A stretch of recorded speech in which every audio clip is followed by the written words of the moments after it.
தூயவரே உமது புகழை நான் பாடுவேன்.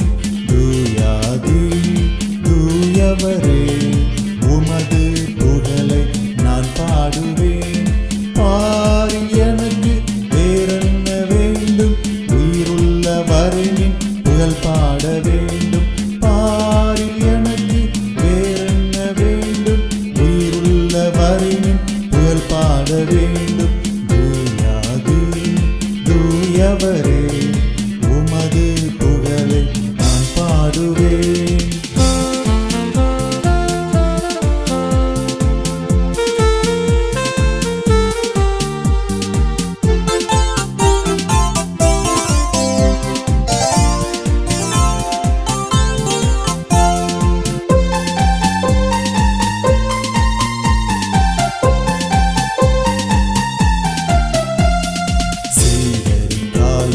கழுவினவா செந்நிறால் என் உள்ளம் கழுவிடுமே.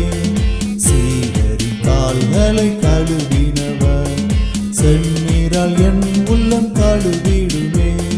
பாரில் எனக்கு வேறென்ன வேண்டும், உயிருள்ள வரையின் புகழ் பாட வேண்டும்.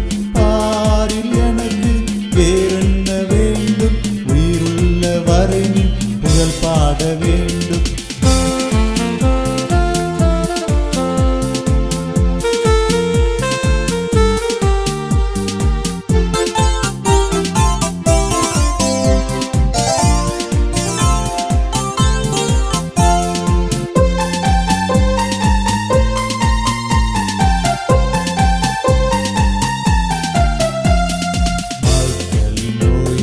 நீக்கினவர் பாவியின் பாவநோய் நீக்கிடுமே. மக்களின் நோய்களை நீக்கினவர் பாவியின் பாவநோய் நீக்கிடுமே. பாரில் எனக்கு வேறென்ன வேண்டும், உயிருள்ள வரையின் புகழ் பாட வேண்டும். பாரில் எனக்கு வேறென்ன வேண்டும், உயிருள்ள வரையின் புகழ் பாட வேண்டும்.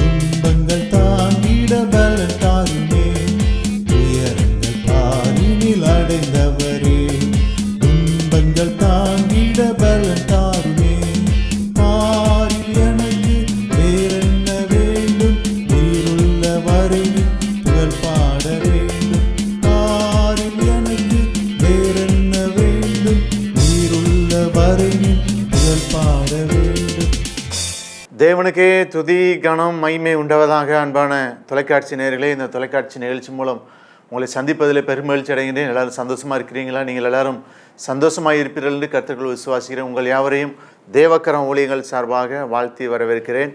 செய்தியை கேட்பதற்கு முன்பதாக ஒரு நிமிஷம் தலை தாழ்த்தி ஜெபிப்போம். அன்பின் ஆண்டவரே, ஆவியானவர் நீங்கள் பேசுங்க, அடியனை முற்றிலுமாக மறைத்துக் கொள்ளுங்க, நீங்கள் வெளிப்படுங்க. உன்னை நாம் மாத்திரம் நீங்கள் பேசுங்க, நாங்கள் கேட்கிறோம். இயேசு நாமத்தில் ஜெபிக்கிறோம் நல்ல பிதாவே, ஆமேன். பிரியமானவர்களே, இந்த நாளிலும் விழித்திருங்கள் என்கிற தலைப்பிலே நாம் தியானம் செய்ய போகிறோம். Watch and pray, watch and pray, விழித்திருங்கள். அதற்கு ஆதாரமாக எடுத்துக்கொண்ட வசனம் மத்தேயு எழுதின சுவிசேஷம் 26ஆம் அதிகாரம் 41ஆம் வசனம். மத்தேயு 26:41. நீங்கள் சோதனைக்குட்படாதபடிக்கு விழித்திருந்து ஜெபம் பண்ணுங்கள். ஆவி உற்சாகம் உள்ளது தான், மாம்சமோ பலவீனம் உள்ளது. ஆவி உற்சாகம் உள்ளது தான், மாம்சமோ பலவீனம் உள்ளது. நீங்கள் சோதனைக்குட்படாதபடிக்கு விழித்திருந்து ஜெபம் பண்ணுங்கள். நம்முடைய வாழ்க்கையிலே சோதனையை மேற்கொள்ள வேண்டும் என்று சொன்னால் விழித்திருந்து நாம் ஜெபிக்க வேண்டும். குவான் என்பவர் விலை உயர்ந்த பொருட்களை தன் வீட்டில் வைத்திருந்தார். அவற்றை தன் படுக்கையின் கீழ் வைத்திருந்தார். அதுதான் வீட்டில் மிகவும் பாதுகாப்பான இடம் என்பது அவருடைய எண்ணம். ஆனால் ஒரு நாள் குவானும் அவருடைய மனைவியும் தூங்கிக் கொண்டிருந்த சமயத்தை பார்த்து படுக்கை அறையினுள் ஒரு திருடன் நுழைந்தான். படுக்கையின் கீழ் வைக்கப்பட்டிருந்த விலையுயர்ந்த பொருட்களை பார்த்தான். எல்லாவற்றையும் திருடிவிட்டு, பணத்தையும் திருடிவிட்டு சென்று விட்டான். இந்த கதையில் என்ன புரிகிறது? தூங்கும் மனிதனால் தன் பொருட்களை பாதுகாக்க முடியாது. தூங்கும் மனிதனால் தன் பொருட்களை பாதுகாக்க முடியாது. இந்த கதையின் ஆவிக்குரிய கருத்து என்னவென்றால், நாம் தூங்கிவிட்டால் நம்முடைய நம்பிக்கையும் விசுவாசத்தையும் பாதுகாக்க முடியாது. பவுல் இவ்வாறு அறிவுரை கூறுகிறார். 1 தெசலோனிக்கேயர் 5ஆம் அதிகாரம் 6ஆம் வசனம், மற்றவர்கள் தூங்குகிறது போல நாம் தூங்காமல் விழித்து கொண்டு தெளிந்தவர்களாய் இருக்க கடவோம். மற்றவர்கள் தூங்குகிறது போல நாம் தூங்காமல் விழித்து கொண்டு தெளிந்தவர்களாய் இருக்க கடவோம். பிரியமானவர்களே, நாம் விழித்து கொண்டு தெளிந்தவர்களாய் இருக்க அழைக்கப்பட்டிருக்கிறோம். நீங்கள் சோதனைக்கு உட்படாதபடிக்கு விழித்திருந்து ஜெபியுங்கள். ஆகவே தான் அநேக சபைகளில் 12 மணி நேரம் ஜெபம் ஏறெடுக்கப்பட்டு கொண்டிருக்கிறது. வாரத்தில் ஒரு நாளோ இல்லை 2 நாளோ ஜெபத்தை கூட்டுங்க சபையில். அப்போ தான் சபை வளரும். ஒவ்வொரு சபையிலும் ஜெபம் நடந்து கொண்டே இருக்க வேண்டும். 24 மணி நேரமும் ஜெபம் நடந்தால் நல்லது தான். மத்தேயு 24:42 முதல் 44 வசனங்களை பார்க்கும்போது, உங்கள் ஆண்டவர் இன்ன நாளிகையிலே வருவார் என்று நீங்கள் அறியாதிருக்கிறபடியினால் விழித்திருங்கள், விழித்திருங்கள். திருடன் இன்ன ஜாமத்தில் வருவான் என்று வீட்டெஜமான் அறிந்திருந்தால் அவன் விழித்திருந்து தன் வீட்டை கண்ணமீட ஒட்டான் என்று அறிவீர்கள். நீங்கள் நினையாத நாளிகையிலே மனுஷகுமாரன் வருவார். ஆதலால் நீங்கள் ஆயத்தமாயிருங்கள். ஆதலால் நீங்கள் ஆயத்தமாயிருங்கள். விழித்திருங்கள், விழித்திருங்கள், விழித்திருங்கள். லூக்கா 21ஆம் அதிகாரம் 34-35 வசனத்தில், உங்கள் இருதயங்கள் பெருந்திண்டினாலும் வெறியினாலும் லௌகீக கவலைகளினாலும் பாரமடையாதபடிக்கும் நீங்கள் நினையாத நேரத்தில் அந்த நாள் உங்கள் மேல் வராதபடிக்கும் எச்சரிக்கையாக இருங்கள். பூமியில் எங்கும் குடியிருக்கிற அனைவர் மேல் அது ஒரு கண்ணியை போல வரும். பிரியமானவர்களே, ஆகவே ஆண்டவர் எப்பொழுது வருவார் என்று சொல்ல முடியாது. விழித்திருந்து ஜபிக்க வேண்டும். பவுல் கொரிந்தியருக்கு 1 கொரிந்தியர் 16:13 விழித்திருந்து விசுவாசத்திலே நிலைத்திருங்கள். விழித்திருந்து விசுவாசத்திலே நிலைத்திருங்கள். ஆண்டவருடைய வருகையை சந்திக்க விழித்திருந்து ஜபிக்க வேண்டும். மார்க் 13ஆம் அதிகாரம் 31 முதல் 33 வசனங்களை பார்க்கும்போது, வானமும் பூமியும் ஒளிந்து போகும், என் வார்த்தைகளோ ஒளிந்து போவதில்லை. அந்த நாளையும் அந்த நாளிகையும் பிதா ஒருவர் தவிர மற்றொருவனும் அறியான். பரலோகத்தில் உள்ள தூதர்களும் அறியார்கள், குமாரனும் அறியான். அக்காலத்தை நீங்கள் அறியாதபடியால் எச்சரிக்கையாயிருங்கள், விழித்திருந்து ஜெபம் பண்ணுங்கள். இன்னைக்கு இதுதான். இன்னைக்கு அநேக குடும்பங்களில் குடும்ப ஜெபமே கிடையாது. குடும்ப ஜெபம் இல்லாத வீடு கூரை இல்லாத வீடு என்று சொல்லுவார்கள். குடும்ப ஜெபம் கிடையாது, வேத வாசிப்பு கிடையாது, ஜெபம் கிடையாது. அநேக குடும்பங்களில் சினிமா ஓடிக்கொண்டு இருக்கிறது, சீரியல் ஓடிக்கொண்டு இருக்கிறது. அநேக குடும்பங்களில் ஜெபமே இல்லை. உங்கள் வீடு ஜெப வீடாக மாறணும். அப்போ தான் உங்கள் குடும்பம் ஆசீர்வதிக்கப்படும், உங்கள் பிள்ளைகள் ஆசீர்வதிக்கப்படுவாங்க. பிரியமானவர்களே, ஜெபம் ஏறெடுத்து கொண்டே இருக்க வேண்டும். நீ குடும்பங்களில் கஷ்டங்கள் இழப்புகள் வர்றதுக்கு காரணம் என்ன? குடும்ப ஜெபம் கிடையாது. பிரியமானவர்களே, விழித்திருந்து ஜெபம் பண்ணுங்கள். அக்காலத்தை நீங்கள் அறியாதபடியால் எச்சரிக்கையாயிருங்கள், விழித்திருந்து ஜெபியுங்கள். பிரியமானவர்களே, இன்னைக்கு ஜெபமே இல்லாத கிறிஸ்தவங்கனாலே ஜெபிக்காத பாவம். அசால்ட்டாக இருக்கிறாங்க கிறிஸ்தவங்க. ஜெபிக்கிறது கிடையாது, வேதம் வாசிக்கிறது கிடையாது, ஊழியம் செய்கிறது கிடையாது. பிறகு எப்படி நம்ம ஆசீர்வதிக்கப்பட முடியும்? பிறகு எப்படி ஆசீர்வதிக்கப்பட முடியும்? மத்தேயு 16:41 நீங்கள் சோதனைக்குட்படாதபடிக்கு விழித்திருந்து என்ன செய்யுங்க? ஜெபம் பண்ணுங்க. சோதனைக்குட்படாத விழித்திருந்து ஜெபம் பண்ணுங்க. எப்பொழுதும் ஜெபம் பண்ணி விழித்திருங்கள் என்று லூக்கா 21:36 சொல்லு. ஆகையால் இனி சம்பவிக்க போகிற வேலுக்கெல்லாம் நீங்கள் தப்பி மனுஷகுமாரனுக்கு முன்பாக நிற்க பாத்திரவான்களாக எண்ணப்படுவதற்கு எப்பொழுதும் ஜெபம் பண்ணி விழித்திருங்கள். இனி சம்பவிக்க போகிற இவைகளுக்கெல்லாம் நீங்கள் தப்பி நடக்க வேண்டும் என்று சொன்னால், இன்னும் வரும் காலங்கள் மோசமான காலங்கள். யுத்தங்களும் செய்தியும் கேள்வி, யுத்தங்கள் நடந்து கொண்டு இருக்கிறது. இஸ்ரேல் ஹமாஸ் தீவிரவாதிகளுக்கு சண்டை நிக்கல. உக்ரைன் ரஷ்யா இன்னும் போர் நின்ன மாதிரி இல்லை. இனி வரும் காலங்கள் கொடிதாயிருக்கும். அவைகளுக்கு தப்ப வேண்டும் என்று சொன்னால் எப்பொழுதும் ஜெபம் பண்ணி விழித்திருங்கள். எப்பொழுதும் ஜெபம் பண்ணி விழித்திருங்கள். நாம் தூங்கிக் கொண்டே இருப்போமானால் அவருடைய வருகையிலே நாம் கைவிடப்பட்டு விடுவோம். அவருடைய வருகையிலே கைவிடப்பட்டு விடுவோம். ஆகவே தான் எப்பொழுதும் ஜெபம் பண்ணி விழித்திருங்கள், விழித்திருங்கள், விழித்திருங்கள், விழித்திருங்கள். எப்பொழுதும் ஜெபம் பண்ணி விழித்திருங்கள். ஏனென்றால் நாம் பகலுக்குரியவர்கள். 1 தெசலோனிக்கேயர் 5:8 பகலுக்குரியவர்களாகிய நாமோ தெளிந்தவர்களாய் இருந்து விசுவாசம், அன்பு என்னும் மார்க்கவசத்தையும் ரட்சிப்பின் நம்பிக்கை என்னும் தலைசீராவையும் தரித்து கொண்டிருக்க கடவோம். நம்ம எல்லாரும் வெளிச்சத்தின் பிள்ளைகள். நம்ம எல்லாரும் வெளிச்சத்தின் பிள்ளைகள். இருளில் இருக்கிற ஜனங்கள் பெரிய வெளிச்சத்தை கண்டார்கள். ஹல்லேலூயா. நாம் இருளுக்குரியவர்கள் அல்ல. இருளுக்குரியவர்கள் யார்? இருளுக்குரியவர்கள் பிசாசை சார்ந்தவர்கள். வெளிச்சத்தின் பிள்ளைகள் இயேசுவை சார்ந்தவர்கள். இன்னைக்கு இருள்னா என்ன? பாவம். பாவம் என்னும் இருளில் சிக்கி அநேகர் என்ன செஞ்சுட்டு இருக்காங்க? தவித்து கொண்டு இருக்கிறாங்க. அந்த பாவத்திலிருந்து வெளியே வர முடியாமல் குடி என்னும் பாவம், விபச்சாரம் என்னும் பாவம், வேசித்தனம் என்னும் பாவம், கஞ்சா, போதை, பீடி, சிகரெட்டு, துன்மார்க்கமான ஜீவியம், அக்கிரமம், துரோகம் பெருகிவிட்டது. அக்கிரமம், துரோகம் பெருகிவிட்டது. அங்கே சொல்லப்பட்ட வேதம் பகலுக்குரியவர்களாகிய நாம 1 தெசலோனிக்கேயர் 5:8 பகலுக்குரியவர்களாகிய நாமோ தெளிந்தவர்களாக இருந்து விசுவாசம், அன்பு என்னும் மார்க்கவசத்தையும் என்று சொல்லி பார்க்கிறோம். பகலுக்குரியவர்களாகிய நாமோ தெளிந்தவர்களாக விசுவாசம், அன்பு. விசுவாசம் இருக்குதா உங்களுக்கு? அன்பு இருக்குதா? அன்பு சகலத்தையும் தாங்கும், சகலத்தையும் சகிக்கும், சகலத்தையும் நம்பும், சகலத்தையும் விசுவாசிக்கும். அன்பு சகல பாவங்களை மூடும். அன்பில்லாதவன் தேவனை அறியான். தேவன் அன்பாகவே இருக்கிறான். அன்பு கடைசி காலத்தில் அன்பு தனிந்து போகும் என்று வேதத்திலே சொல்லப்பட்டிருக்கு. ஆதியிலிருந்து அன்பு இல்லை. இப்போ குடும்பத்தில் கணவன் மனைவிக்கிலே சரியான அன்பு கிடையாது. பெற்றோர் பிள்ளைகளிடத்தில் சரியான அன்பு கிடையாது. இன்னைக்கு உறவினர்களிடத்தில் ஆதியிலிருந்து அன்பு இல்லை. அன்பி மங்கி போய்விட்டது. இந்த ஆதி காலத்தில் கூட்டு குடும்பமாக சேர்ந்து வாழ்வாங்க. இப்போ அப்படி இல்லை. ஒரு குடும்பத்தில் எல்லாருமே கூடி வாழ்வாங்க. இப்போ அப்படி இல்லை. கல்யாணம் முடிச்சவொன்னே தனி கொடுத்தனம் போயிருந்தாங்க. தனி கொடுத்தனமும் கொஞ்ச நாள்லே கணவன் மனைவி 2 பேரும் பிரிஞ்சு போயிருந்தாங்க. இப்படிதான் நடக்குது.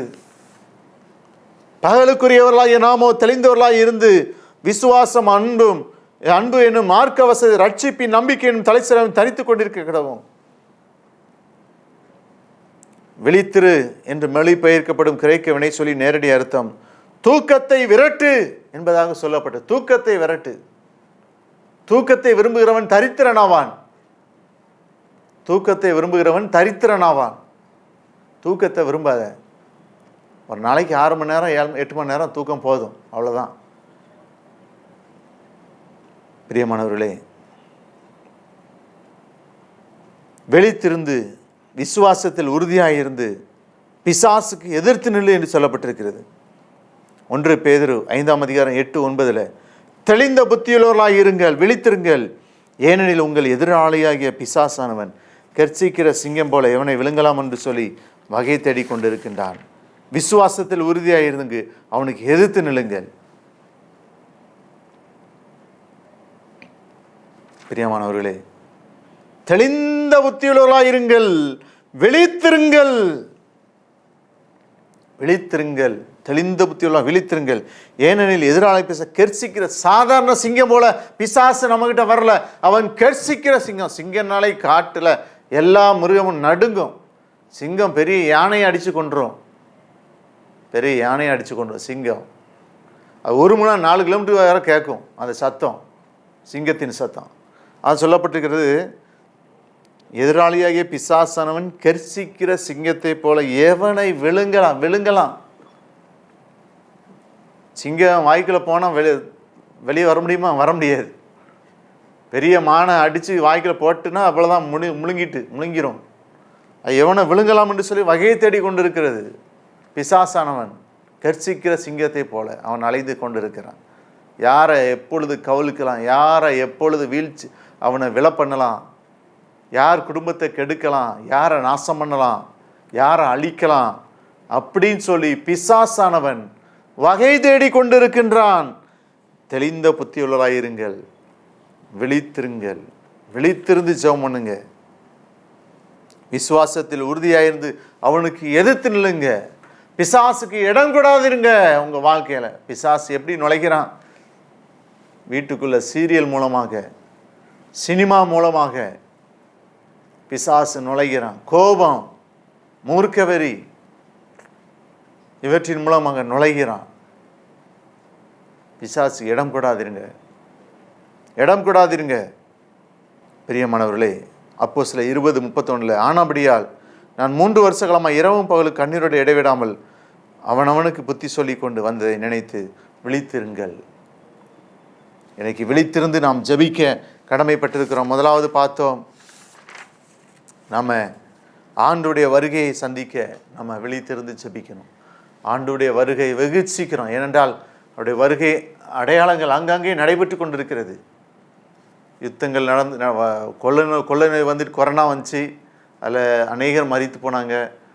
கொள்ளை நோய், யுத்தங்களும் செய்தி, கொள்ளை நோய் வரும், பஞ்சம் வரும், உபத்திரம் வரும். அது மாதிரி யுத்தம் இப்போ நடந்துகிட்டு இருக்குது. ரஷ்யா உக்ரைன் சண்டை நிற்கவே இல்லை, இஸ்ரேல் ஹமாஸ்தியர் சண்டை நிற்கலை. ஆண்டுடைய வருகை வெகு சீக்கிரம். ஏனென்றால் உலகத்தில் நடக்கிற காரியங்கள்லாம் பார்க்கும்போது ரொம்ப கவனமாக இருக்கணும். உலகத்தில் கடைசி காலத்துக்குள்ள அறிகுறிகள்லாம் இருக்கிறது. கடைசி காலம், இயேசு வருகை வெகு சீக்கிரம், அவரை வாசல் அருகே வந்து இருக்கிறார். ஆகவே எச்சரிக்கையாக இருக்கணும். நம்ம விழித்திருந்து ஜெபிக்கிற ஆண்டுடைய வருகை வெகு சீக்கிரம். அவருடைய வருகை அடையாளங்கள் நடந்து கொண்டு இருக்கிறது. ஆண்டுடைய வருகையை சந்திக்க விழித்திருந்து ஜெபனுங்கள். நீங்கள் சோதனைக்குட்படாதபடிக்கு, மத்தேயு 26:40 சோதனைக்குட்படாதபடிக்கு நம்முடைய வாழ்க்கையில் சோதனை வராமல் இருக்கும்னா விழித்திருந்து ஜெபம் பண்ணுங்க. நம்முடைய வாழ்க்கையில் சோதனை எப்பொழுதும் ஜெபம் பண்ணணும், எப்பொழுதும் ஜெபம் பண்ணி விழித்திருக்கணும். விழித்து 4வதாக விசுவாசத்தில் உறுதியாக இருந்து பிசாசுக்கு என்ன செய்யணும்? ஏற்று நிற்கணும். விசுவாசத்தில் நம்முடைய வாழ்க்கையில் விசுவாசம் நம்பப்படுகிற உறுதியும் காணப்படாதவர்களின் நிச்சயமாக இருக்கிறது. அதான் விசுவாசம். நம்முடைய வாழ்க்கையில் விசுவாசம் இருக்கா, நம்பிக்கை இருக்கா, ஆண்டவர் மேலே உள்ள நம்பிக்கை இருக்கா, ஆண்டவர் மீது விசுவாசம் இருக்கா? விசுவாசத்தினால் என்ன செய்வான்? நீதிமான் பிழைப்பான். விசுவாசம் உள்ளவர்களாக ஜெபத்தில் இவைகளெல்லாம் கேட்பீர்களோ அவைகளெல்லாம் என்ன செய்வீர்கள்? பெற்றுக்கொள்வீர்கள். நீங்கள் விசுவாசத்தோடு ஜெபம் பண்ணீங்கன்னா, விசுவாசத்தில் உறுதியாக இருந்து பிசாசுக்கு எதிர்த்து நில்லுங்க, விழித்திருந்து ஜெபம் பண்ணுங்க. அதை தேவன் விரும்ப. ஜெபிப்போமா? அன்பின் ஆண்டவரே, உம்மை துதிக்கிறோம், ஸ்தோத்திரிக்கிறோம் அப்பா. விழித்திருந்து ஜெபம் பண்ணுங்கள், நீங்கள் சோதனைக்குட்படாதபடிக்கு விழித்திருந்து ஜெபம் பண்ணுங்கள் என்று சொல்லி நாங்கள் பார்த்தோம். ஆண்டவரே எங்களுக்கு ஜெபிக்க உதவி செய்யுங்கப்பா. எப்படி ஜெபிக்கணும் கற்றுத்தாருங்க. விழித்திருந்து ஜெபிக்க உதவி செய்யுங்கப்பா. அப்பா, இந்த உலகத்தில் ஆண்டவரே ஒரே ஒரு வாழ்க்கை, அதுவும் இயேசுவுக்காக வாழணும். இயேசுக்காக எதையாவது செய்யணும். ஆண்டவருக்காக ஊழியம் செய்யணும். ஆண்டவருக்காக எதையாவது சாதிக்கணும். ஆண்டவரே, எல்லா காரியத்தையும் நாங்கள் ஜெபித்து செய்ய ஆண்டவர் எங்களுக்கு உதவி செய்யும். எல்லா காரியங்களும் ஜெபித்து செய்ய உதவி செய்யும் அப்பா. ஜெப ஆவியை ஆண்டவர் எங்களுக்கு ஊற்றுங்கப்பா. ஜெப ஆவியை ஊற்றுங்க அப்பா. ஜெபிக்கணும் அப்பா. நாங்கள் ஜெபித்து ஜெயம் பெறணும் அப்பா. ஜெபமே ஜெயம் என்று சொல்லி பார்க்கிறோம் அப்பா. ஜெபிக்கிறவன் ஒரு நாளும் தோற்று போக மாட்டான். ஜெபிக்கிறவன் ஒரு நாள் வெட்கப்பட மாட்டான். ஜபிக்கிறவன் எல்லாவற்றிலும் ஜெயம் பெறுவான். ஜபத்தின் ஆவியை ஊற்றுங்க. ஜபிக்கணும் அப்பா. எல்லா காரியத்தையும் நாங்கள் ஜபித்து செய்ய ஆண்டவர் எங்களுக்கு உதவி செய்யுங்க. தொலைக்காட்சி நிகழ்ச்சியை பார்த்து கொண்டிருக்கிற ஒவ்வொருவரையும் கர்த்தர் ஆசீர்வதிப்பீராங்க. விழித்திருந்து ஜபிக்க உதவி செய்வீராங்க. அவருடைய பலவீனங்கள் மாறட்டும், வியாதிகள் மறையட்டும், கடன் பிரச்சனை மாறட்டும், குழந்தை இல்லாதவர்களுக்கு ஆண்டவர் குழந்தை பாக்கியத்தை கொடும். அற்புதங்களை அதிசயங்களை செய்யும். இயேசுவின் நாமத்தில் ஜெபிக்கிறோம் நல்ல பிதாவே, ஆமேன். அன்பு தொலைக்காட்சி நேயர்களே, தொலைக்காட்சி நிகழ்ச்சி உங்களுக்கு ஆசீர்வாதமாக இருந்திருக்கொண்டு கர்த்தர்களை சுவாசிக்கிறேன். தொடர்ந்து இந்த நிகழ்ச்சிக்காக ஜெபிங்கள். நீங்கள் முடிந்தால் உங்களுடைய காணிக்கையினால் திரையில் தோன்றும் கூகுள் பே நம்பருக்கு காணிக்கையில் அனுப்பலாம். மற்றவர்கள் அறிமுகப்படுத்துங்கள். என்னுடைய யூடியூப் சேனலை சப்ஸ்கிரைப் பண்ண மறவாதுங்க. சப்ஸ்கிரைப் பண்ணுங்கள். யூடியூப்பில் காட் ஸ்கேன் மினிஸ்டர் போட்டிங்கன்னா என்னுடைய செய்திகள் பாடல் வரும். கர்த்தர் உங்களை ஆசீர்வதிப்பாராக. ஆமென். God bless you.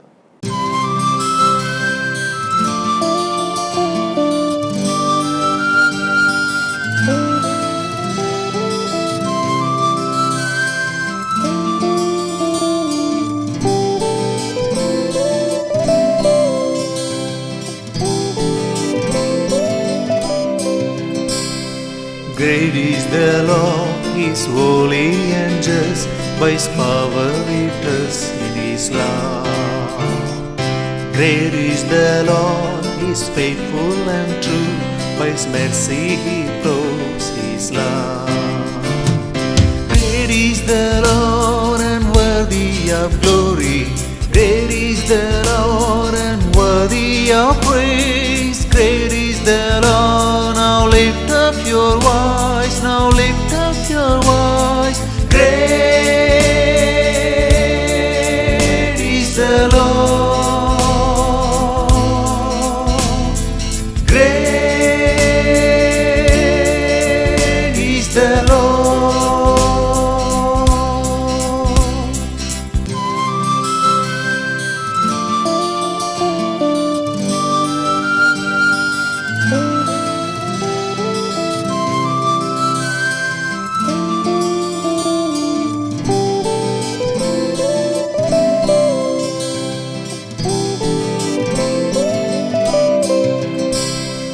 Great is the Lord, He is holy and just, by His power we trust in His love. Great is the Lord, He is faithful and true, by His mercy He proves His love. Great are you, Lord, and worthy of glory. Great are you, Lord, and worthy of praise. Great are you, Lord, now lift up your voice, now lift up your voice. Great are you, Lord, great are you, Lord. Great is the Lord, He is holy and just, by His power we trust in His love. Great is the Lord, He is faithful and true, by His mercy He proves His love.